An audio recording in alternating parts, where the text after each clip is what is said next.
Hey, y'all. This is Greg Camp, and you are listening to the Nothing Shocking podcast with Eric and Jeff.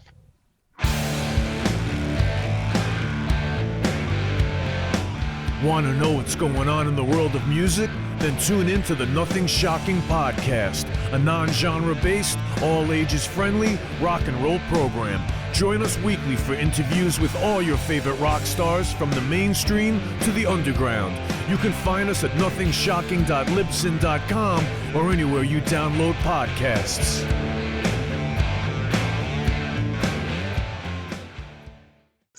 We're putting the band back together. The numbers all go to 11. I'm talking about bands that rock. Led Zeppelin. What about Sabbath? AC/DC. Motorhead.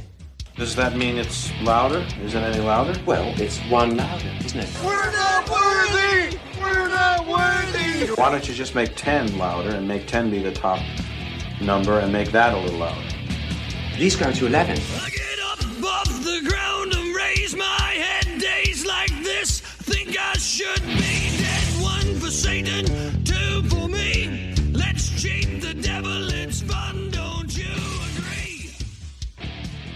Welcome to the Nothing Shocking podcast. I'm your co-host, Jeff Untied, and with me in Dog Bowl Studios is Coach Nez. You can find the Nothing Shocking podcast on Libsyn or any podcatchers. Like our Facebook page or follow us on Twitter at NoShockPod. You can also find the Nothing Shocking podcast on Rock Rage Radio every Sunday morning at 7 a.m. Central Time. Our sponsor is Ragged Records, located in downtown Rock Island, Illinois, and downtown Davenport, Iowa.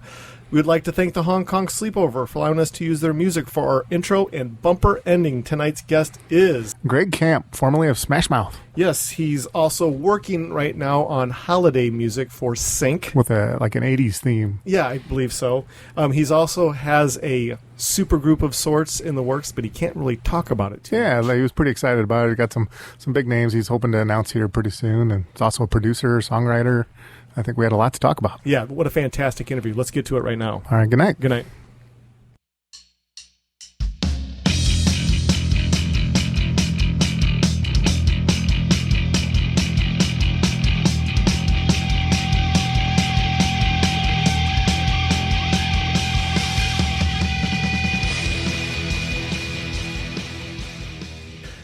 Greg, welcome to the Nothing Shocking podcast. I'd like to introduce to you my co-host, Jeff Untied. Greg, thanks for joining us Hello. tonight. Hello, Jeff. How are you? Yeah, good.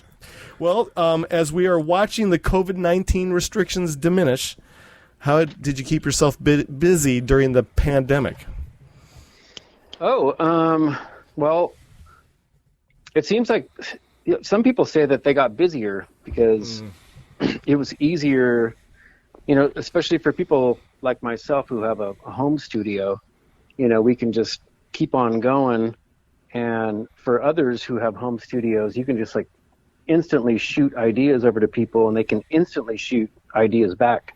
So, for instance, I would call my friend, Michael Urbano, who plays drums, and he lives in Berkeley. And at that time I was living in Los Angeles, and I was like, hey, I need some drums that sound like Al Green.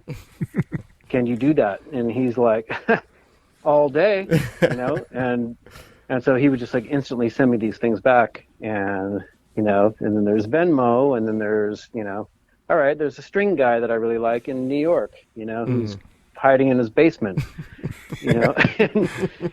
and so, I mean, that's kind of how that worked. And it's not that it didn't really work that way very much before, but I think a lot more people became much more efficient at working that way, and we all realized that you don't actually have to be in a room with the other person to do some things that aren't exactly creative, but just putting parts down is easy enough. Oh, very cool. You are presently working on holiday music for Sync. You've expressed that this is the time of year when you are starting to do holiday music. Can you talk a little bit more about this musical venture? Yeah, sure. I mean, just to back up, what a sync is it's sort of like it gets synced into a film or television spot. They're like, oh, we need some super sad holiday song for the spot where, some poor kid is like making a snow angel by himself because his parents left him, and went off on vacation or something, and so you just like come up with some sort of holiday song or like a version of a holiday song that's already existing. Or, I like to write holiday music. Yeah, so cool. So what happens is like right around August, everyone's scrambling, like all the film and TV people are scrambling for these Christmas songs and holiday songs. And so I like to get a jump start, and, like right around now, I like to like start, doing stuff and getting like a little nest egg together. So when they start calling in July and August, I can go, here's an 80s Def Leppard style Christmas song, They'll be like, what? Yeah. We love it. Like to give them something they would never even expect, That's so cool. Oh, yeah. With the band, the Selectics, you guys did a Christmas EP Volume 1. Will there ever be a Volume 2? Yeah, so the Selectics is my wife and I. Yeah. Along with various, like I said before, talented people that we know all over the country and all over the world who contribute to it. And this year we're doing more of a yacht rock style thing, or maybe it's better to say like, for lack of better references, like maybe like Hall & Oates meets like really bad 80s white guy R&B or something. It's the way I look at it, because I'm as funky as I can possibly be, but I can't be funky as all the way 100% funky for some reason. Yeah. And so it just ends up sounding like, like that, and it's cool. It's like, it's a cool thing right now, obviously. It's like with Stranger Things and the 80s always sort of like resurging every, year or two. It always kind of comes back. It's just something that naturally happens when my wife and I make music, and so that's what we're doing this year. It's going to be sort of a yacht rock holiday. Oh, so cool. Yeah. Well, you had expressed to me that you are writing holiday music in an 80s kind of feel to it, and was it something that people have kind of requested that you do, or is it something that you guys, hey, let's try this, let's create this music and put it out there? How did it work, or how does it work? Nobody requested that, and they're going to get it whether they like it or not. But it's like I said, it's like, for one thing, it's like super fun to do. Yeah. For me, it's like, I grew up in the 80s. Right. My wife's a little younger than I am, but she loves that music, and our kids, for some reason, just love the 80s. It's almost like everybody just kind of loves the 80s, for whatever reason and whatever genre, whether it's new wave or, like the really bad pop songs or the R&B or whatever. It's like, it's just something that's in our thread, It definitely is. Well, presently you are collaborating with many up-and-coming artists. Who have you been working with, and what can we expect as far as new music is concerned? Well, so I made the move from Los Angeles to Nashville. And so I left a lot of the people behind that I was working with, in my neighborhoods out there. Sure. And I'm just kind of digging into this thing here. And so, like some of I could mention names. I don't know if anyone would really know. It's like, it's mostly in Nashville, as you know, it's mostly like a lot of songwriting happens here. Yeah. Right. And in decades past, you would like go and sit in a room with like, 3 or 4 or 5 people 3 times a day, different people, and just churn out these songs. Some could have been hits, some are mediocre, whatever. And so I'm trying really not to do that. And so what I do is I go out to like some of the open mics and just look for people who I think I could maybe work with. Mm-hmm. And so by doing that, I've worked my way up from playing on some of the open mic things to I had my first actual. I don't know if you've heard of the Bluebird Cafe. I have not. But No.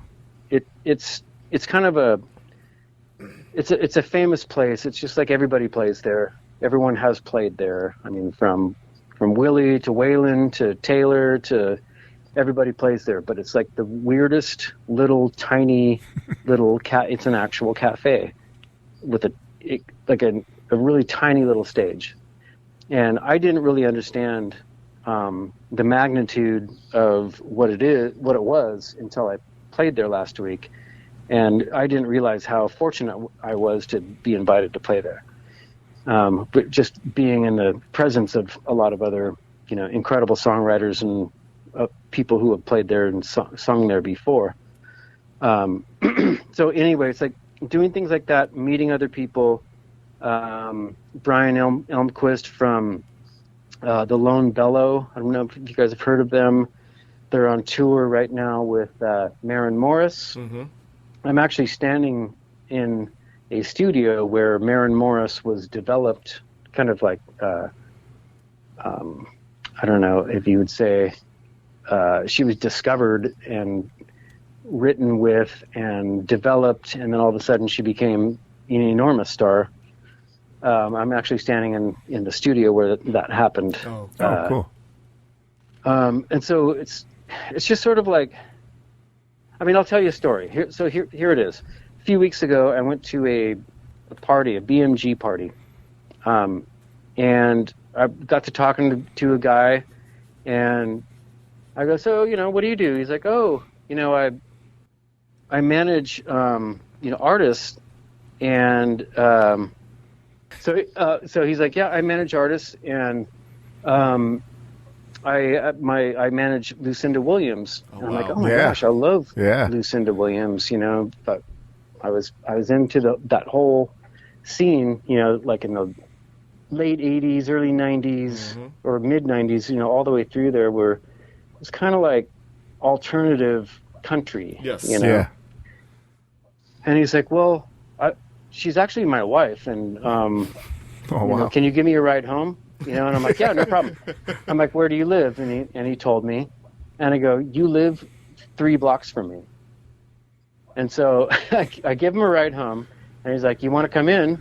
And I'm like, absolutely, And so I go in and I meet Lucinda, and we ended up staying up pretty late, and I got my wife to come over, and we just sat and listened to like her new record. Oh wow! And became friends with her, and it was like such a no big deal thing. And that sort of stuff happens all the time in East Nashville. It's like you just go to the coffee shop and you just think you're going to go get yourself a latte, and next thing you know, you're writing songs with people, a couple blocks away. And next thing you know, those songs are being, presented to, people of, who are noteworthy, Yeah, absolutely. Well, that's awesome.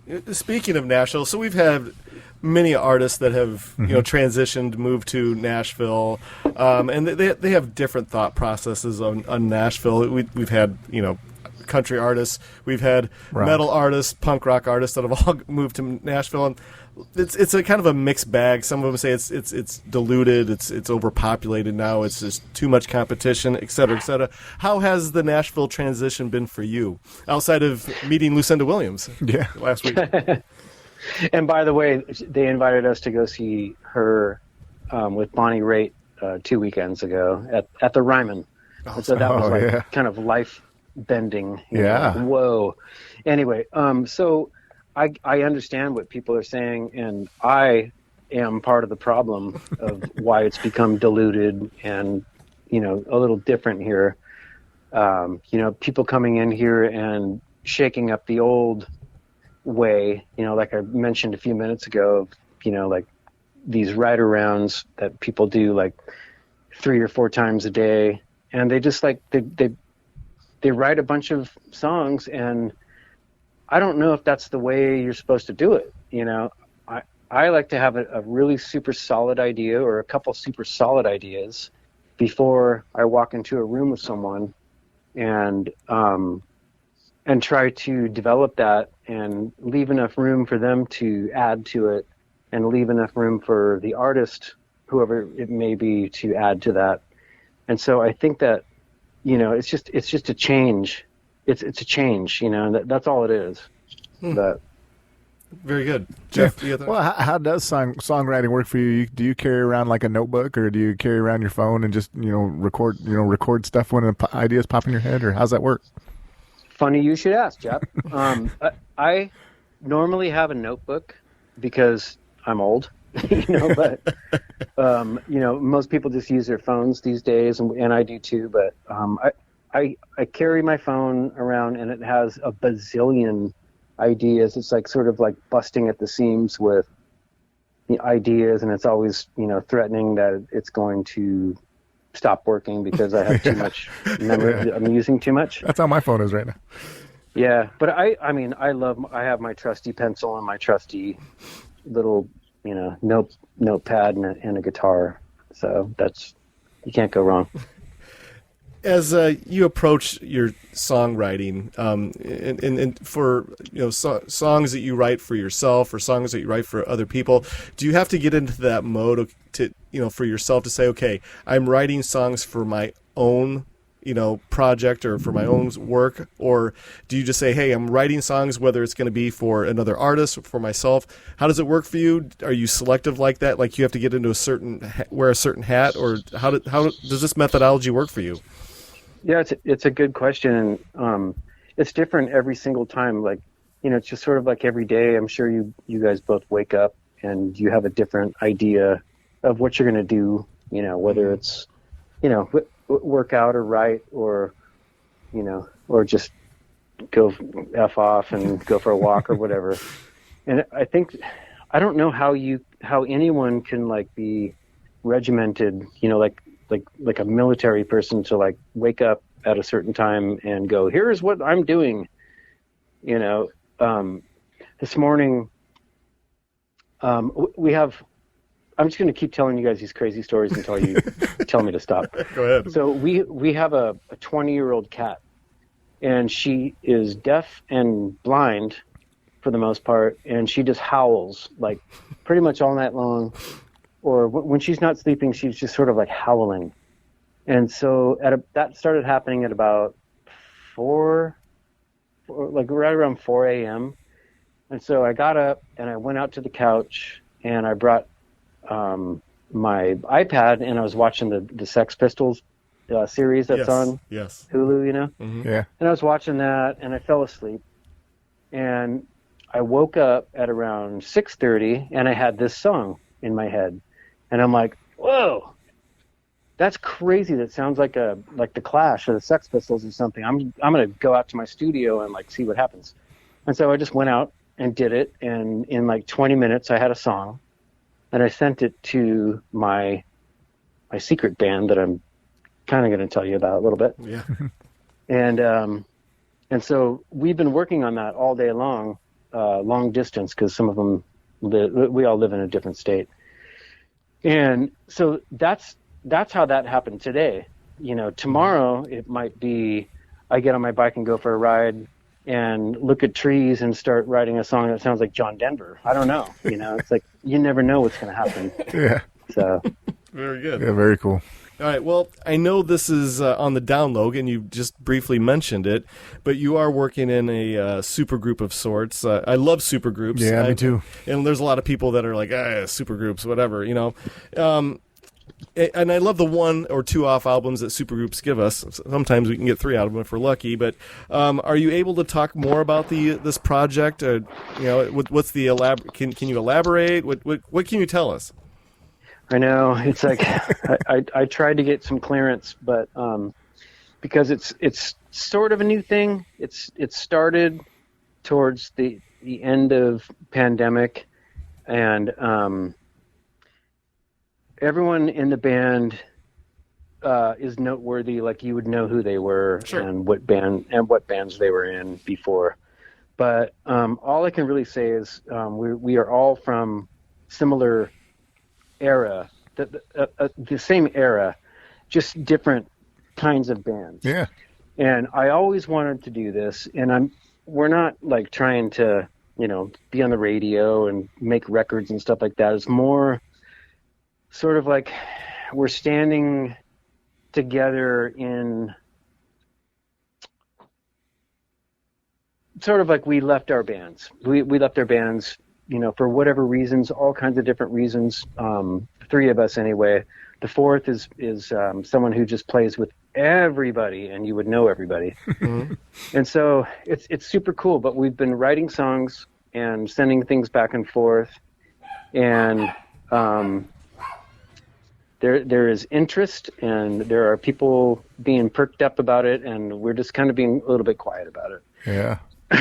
All I can say is, I hate when people say, "Oh, it's going to be amazing. It's going to blow your mind." Who knows if it's going to blow your mind or not? But it's good. It's already blowing my mind. So there you go. What are your thoughts on supergroups as far as the term supergroups? So we've seen so many musicians from other bands come together to create a supergroup, and we have these high expectations, and sometimes the albums are brilliant, sometimes they're not, sometimes they're less than desirable, and a lot of times we only get one album from them. As far as this project is going, do you and the rest of the band members, do you foresee this being a long-term gig, or do you just feel like, hey, this is going to be just a short project? How's it going to work? Yeah, as you were asking that question, I was starting to really hate the term supergroup. And so, I mean, like if I were to think of supergroup, I would think of, wow, it's like Sammy Hagar, Neil Schon, Entwistle, Jimi Hendrix. It's like be like all these like incredibly, gifted people all together making a big pile of shit, And so I think that this might be considered more of like an underdog group, but who everyone is. That's awesome. Or who they came from, I guess, is what it is. And no, we're not trying to, make this. I don't even know how to say this, but I think that it's probably going to be a long distance recording project at first, and then it will probably be like an EP or a record, whatever the kids do these days, and then it's going to be a festival attraction. Oh yeah. As depending on what sort of I mean, for this band, it's going to be a little more on the punk rock side, and that's a hint. It's just going to be a little more of a credible band, and not as opposed to like Styx and Journey get together and make a band. Very good, very good. Jeff, do you have the next one? Well, I was just trying to. I can't find my notes. I was trying to find. There was somebody we talked to. Was it Emerson Hart? We talked to somebody recently, and they were doing not quite like new music, but it was like Tonic, Sugar Ray, and Better Than Ezra, and it was like I'm trying to remember what the name of the group was, but they were going. Fastball?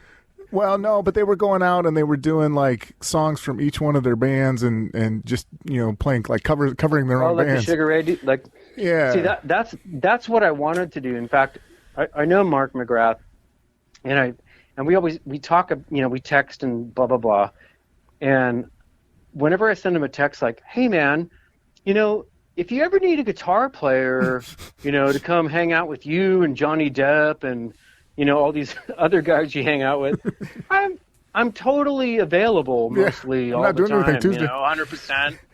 And radio silence. I'm like, dang it! Yeah. I'm just not in that crew, and that's fine. But I tried, Yeah. Well, we had Jeff Pilson of Foreigner and Dokken fame on a while back, and he was expressing the use of elk audio for today with musicians living all over the world getting together and playing together online. Is that something you've dabbled with the elk audio technology? Is that something where everyone's playing at the same time in different rooms?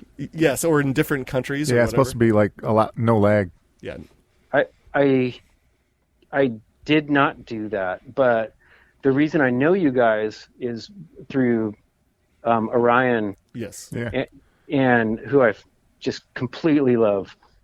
And thank you for having me on, by the way, all of you. Absolutely. You're welcome. We did something a few years back during the pandemic, and I think somebody was talking about doing it in that way, and I was like, just terrified. I'm like, there's no way there must be like latency, and you can't do this without being in the same room with somebody at the same time. And it's like, it just didn't make any sense to me.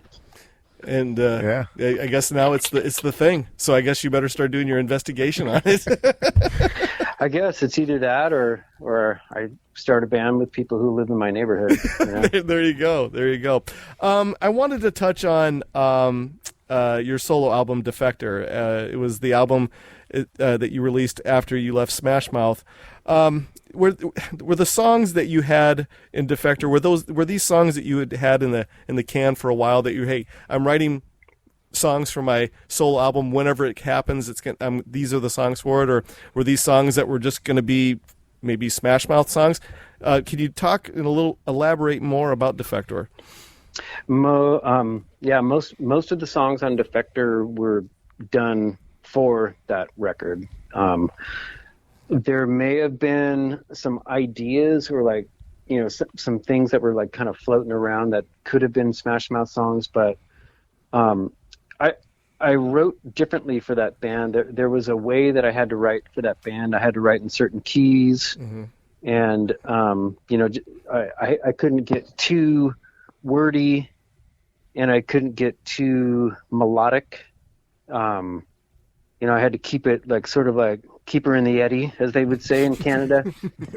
You know, I had to kind of keep it simple, stupid. I don't know. That's not fair, but I did. I had to keep it in a certain way. And so those songs were ones that may have been written while I was in Smash Mouth, but they were in no way pointed towards that band, you know? And speaking of Defektor, such a cool fusion-esque sound that you put together for that album. Will we ever expect another solo endeavor from you again? I mean, I never say no. I hate when people do that, like when they answer a question with "I mean," that means no, you know? I mean, you know what I'm saying? Yeah. It's just sort of like, I did that because I really felt like I needed to. It was like almost like I'd been in a cage for a decade, and I needed to like completely do something that I needed to flex more stuff than I could have when I was writing for Smash Mouth. And so that's what that was. It was almost like just I don't even know what the word is. But anyway, I would love to do that. I have so many songs. I have this thing called the 5 a.m. Club, and it's really just a folder that exists on my desktop. And it has songs just like that just like that Defektor album. Sure. It just has just a bunch of them just sitting on it. And that's what happens when I wake up too early and my mind starts going crazy, and I just do things really quickly and just throw them in there. And then I'll go back later and go, what's worth it? You know, what are any of these songs worth it? And so that might be, some of the songs on there might be worth a Defektor style part 2 or something, but I don't know. Should I? Let me ask you. Well, this is my first time listening to the album actually today, and I really enjoyed it. It left me wanting more. I'm like, I can't wait to ask him if he's going to do another one. I mean, Jeff, it sounds like super dated now, but I mean, it's going to sound so much better now. I've gotten way better at recording. Well, the thing is that when you say it sounds dated, I think that in musical terms, and who am I to say, but when you hear producers say, well, this song is dated or whatever, is it really, or is it just that the lazy way of saying like we don't really want to deal with this song or that or this album or whatever? Because isn't like retro cool? Isn't being dated kind of cool now? Yeah, I guess so. But what I mean by that is it sounds. I don't think. I'm not sure if it sounds retro. It just sounds like whatever I do naturally. But it sounds production-wise to me sounds awful, and I can't listen to it. I like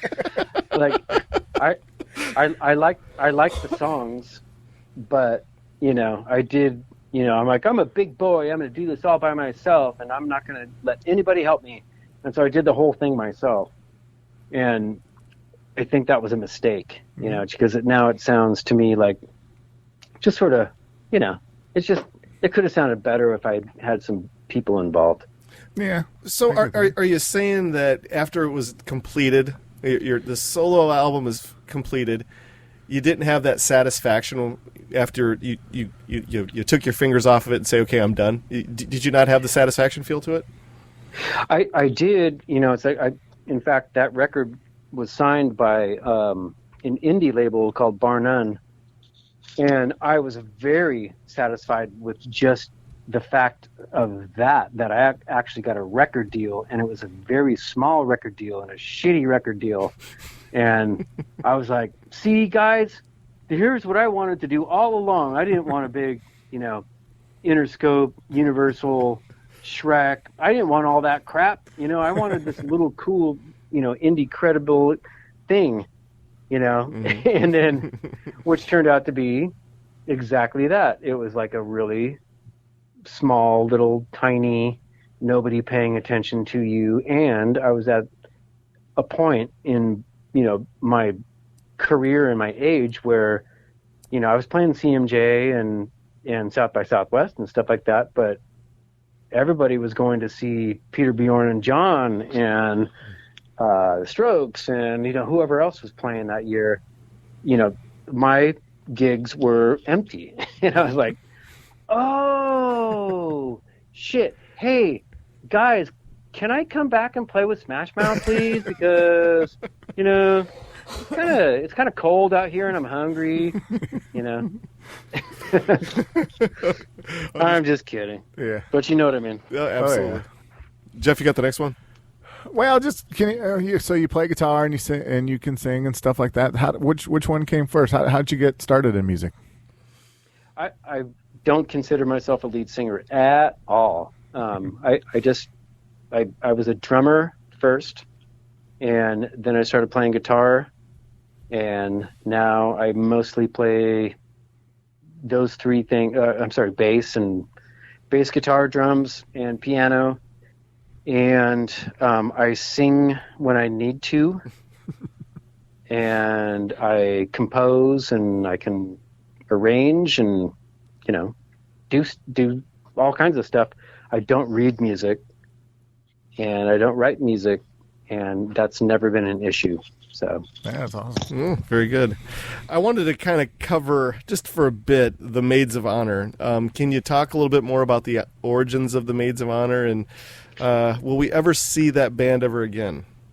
Man, I'm just thinking about that. In fact, like I was saying about that song that I wrote this morning that was so quick, that's how the Maids of Honor songs were done, So another quick story. I was living in Santa Cruz for many, many years, and all of my friends were musicians, including Paul, the bass player of Smash Mouth, mm-hmm. lived in Santa Cruz. We all lived in Santa Cruz, and we surfed, and we skated, and we rode bikes, and we hiked, and we enjoyed all the things of Northern California that you were supposed to. And we would do this thing called the Man Jam every Friday night. And the Man Jam was like all of our friends would just get off work and just come to my rehearsal space, and there were like, way too many guitars and way too many amps and drums and beers and stuff going on. And it sort of started spilling over into the weekend, and sometimes it would last all the way until Sunday.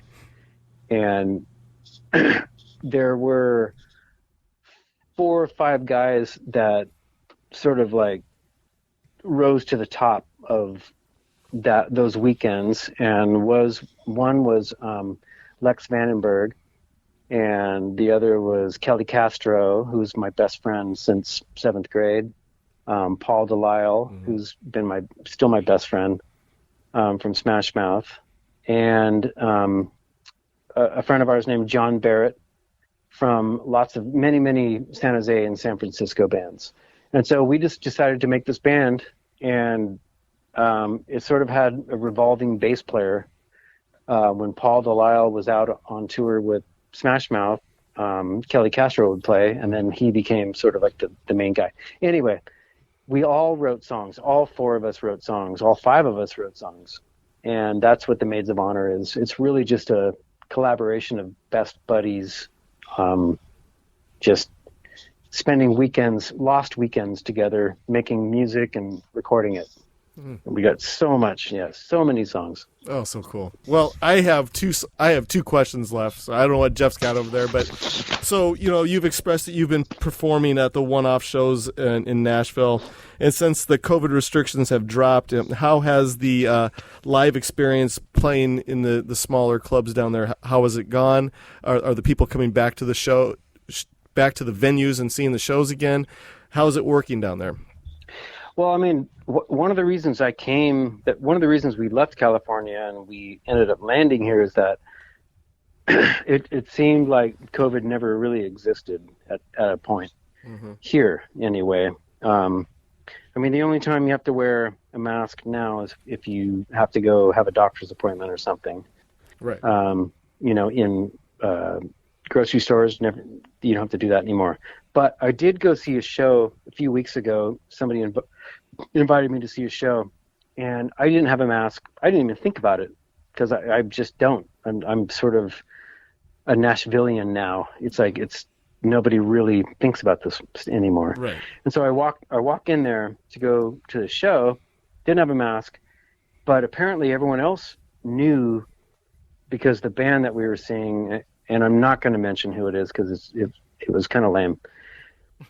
I'm standing there watching the band. Everyone has a mask on. I'm not even really thinking about it. And he actually pointed me out and went, "Where's your mask?" in between songs. And I looked around. Everyone's looking at me with these eyes, almost like I was back in California again. And I was like, oh, okay, that's right. You're from that area. Okay, all right. Well, I don't have a mask, and they're not giving masks out.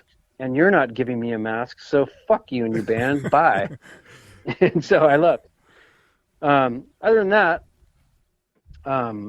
it just seems like everything's just kind of back to normal. I don't know anyone who has COVID or who has had COVID lately in this town. So it seems to be pretty chill here. I know that I have friends in California who have it at the moment. 2 different families, and so I know it's still running around out there, but it seems to be just fine here. Oh, fantastic. Hey, have you guys ever heard of High Rez, the rapper? No. Yeah, I have not. Well, I'm going to take this opportunity to plug High Rez, the rapper, featuring Wiz Khalifa. The song's called By Haters, and it's actually the song All Star by Smash Mouth, which I wrote. Oh, yeah. And they just massaged the lyrics and changed the lyrics a little bit and made this cool song. High Rez, which is Hirez, the rapper. Well, yeah. And not only that, but it's super cool. He was an Uber driver, and he was the guy, and he would film his Uber rides, and he would start rapping to people, and it would just blow their minds, and then he would put it out on YouTube and go viral.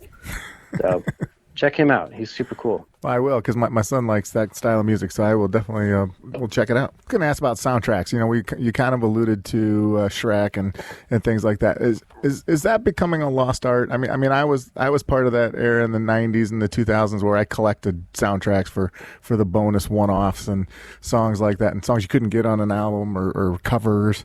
And it seems like, I know that when I watch shows, I watch Stranger Things. I know music is still real important to the storytelling, but you don't see that physical product or you don't hear people like, oh, I got to go check out the latest soundtrack. Is that a dying art? Yeah, like the physical the physical thing, like going and buying a CD or something. Is that what you mean? Well, I mean, that's a small part of it, but just the promoting of the soundtrack part. It's just like it's there. It's in the movie. We went and saw Batman, and it's got Nirvana in it, but there's Right. not like a promotion of that. Well, I mean, I've been tripping on this in the last week or two. Is that I loved Kate Bush when I was a kid. Yeah. And she is enjoying an incredible success right now with the song that is basically saving someone's life in the TV show Stranger Things. Yep. I don't want to spoil it, so I won't say what it is, but it's like, can you imagine being, and I'm not sure how old she is, and I wouldn't ask because I'm a gentleman, but she is enjoying some super success. And so I don't think that part of it's dead. If you're talking about like going and buying a physical CD of a soundtrack or something like that, fuck yeah, that's dead. Yeah. There is that doesn't exist anymore. But like I'm into Guy Ritchie movies, and I love the sort of music he puts in his films. Same with Quentin Tarantino. And so I just like go to like Spotify or, Apple Music, and I just type that in and I get all that stuff. And so, yeah, I love listening to a collective music from film directors. I think it's an important thing because you got the vibe, Yeah. Absolutely. Well, last question. I asked this to all of our guests. Mystery of rock and roll. We used to have a mystery for bands because all we had were magazines. We had Spin or Rolling Stone, or for the heavy metal heads, the Hit Paraders, and et cetera, et cetera. Bands like Zeppelin and Kiss and Bowie, they all had this mystique that we really didn't know a whole lot about the actual person. Well, with the dawning of the internet, social media, the cat's kind of out of the bag as far as mystery of rock and roll goes any longer. Where's your thoughts on the mystery of rock and roll? Do you like the accessibility that the internet and social media has given us, or do you prefer that mystery? Yeah, I definitely miss, going to a record store and, buying the record and like opening it up and smelling it and like getting a sticker or whatever. I actually have so many records on a turntable set up. I'm looking at it right now. The mystery part of it, it's like I can't think of the last time. So have you heard of the band Green Day? Yeah, I think so. Was that? No, I was kidding. Okay. Have you heard of a band called The Network? I know the Dan Reed Network. No, just The Network. No. Okay. So the last time I experienced any sort of like mystery in a band, I was way into this band called The Network, and I got invited to a show, and I went there and I was watching them, and I'm like, that is Billy Joe right there. I know it is. I know it's Billy. They all had masks on, Okay. And it turns out that's what it was. And I thought that was so cool that I was at this tiny little, it was actually at a movie, at a cinema in Oakland, and this band was playing with masks on, and it was actually Green Day. And I was like, holy shit, man. And they were so good. In fact, maybe they're better than Green Day. They're new wave. It's more the kind of music that I like, rather than like this pop punk thing. It's like a lot more new wave. But I mean, there's that. As far as mystery, I don't know if there is any anymore. It's like, it's hard because there's just, you got, if you're trying to be too mysterious, you got TMZ up your ass. Exactly. But I mean, in I don't know. It's hard. Maybe bands should just like wear old people. I saw like Fred Durst, I think, wore like an old guy costume or something like that, and I don't know if that was actually mysterious because he's already old, but very true. Sorry. Yeah. All right. Well, hey, we are out of our allotted time for the evening. Is there anything that we did not cover tonight that you would like to promote or plug? Yes, I would like to say that, Smash Mouth is still actually out there playing, and they have a new great lead singer named Zach Good. I highly recommend, if they come to your town, to go check them out, because I think they're going to pull it back together and do something good. So go do that. Oh, very good. Yeah. Well, this is how it's going to work out. We're about 4 weeks behind on our episodes, but when Jeff, the editing wizard, gets this all ready to go, we'll send you the link about a month from now. And we appreciate your participation. Yeah, it's been fun. I appreciate you guys inviting me and, Orion hooking me up with you guys. I've listened to a few of your podcasts, and it sounds like you guys are doing great. Yeah, thank you so much. You're great. We appreciate it, man. Thank you for your time. All right, you guys. All right, man. Have a good one. I'll be in touch in a month. All right, see you guys. All right, take care. Thank Be well. you. Bye.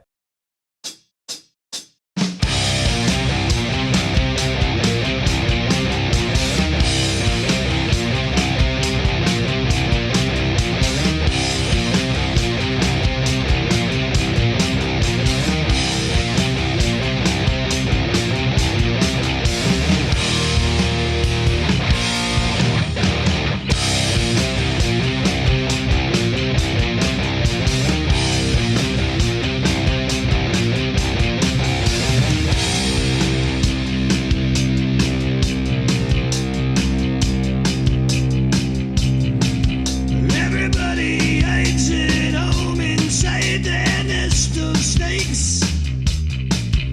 Everybody grinds the stone and makes their own mistakes. Hide in the headlights, fight the grip of fear. You can make your dreams come true, but you just can't do it here.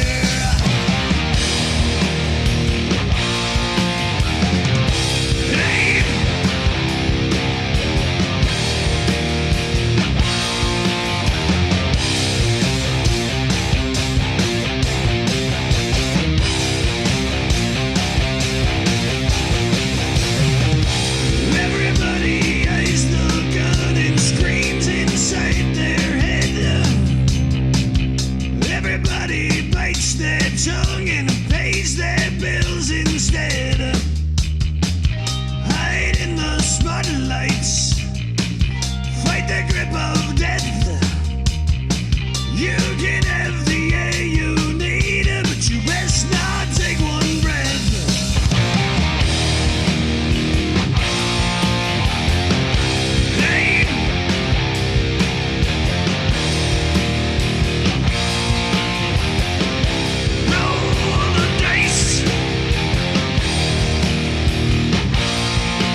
they ever take from you, then you plug out both their eyes.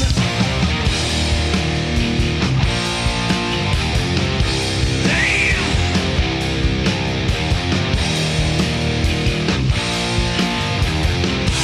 roll the dice.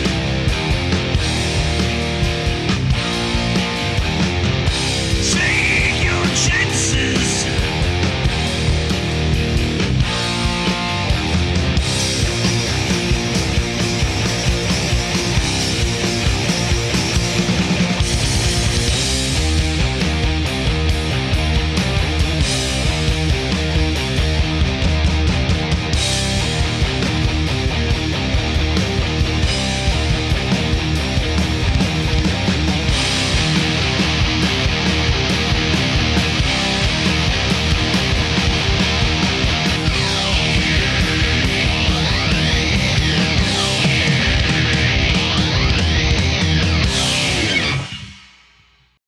Welcome to the night. You think you know Night Demon? Then the Night Demon Heavy Metal Podcast is for you. Step into the darkness as we peel back the curtain to give you an unprecedented, all-access look into the mind and the heart of the demon. We're talking band history, song analysis, studio anecdotes, stories from the road. It's everything a diehard Night Demon fan could want and more. This is the only place to learn the inside scoop, the deep dive trivia, the untold tales from the band members themselves and those closest to the Night Demon story. Need more? The Sacred Night Demon Crypt will be pried open to reveal demo recordings that have never before seen the light of day, all with in-depth commentary by the band and the people who were there for the writing and recording process. This is a gold mine, a treasure trove of all things Night Demon.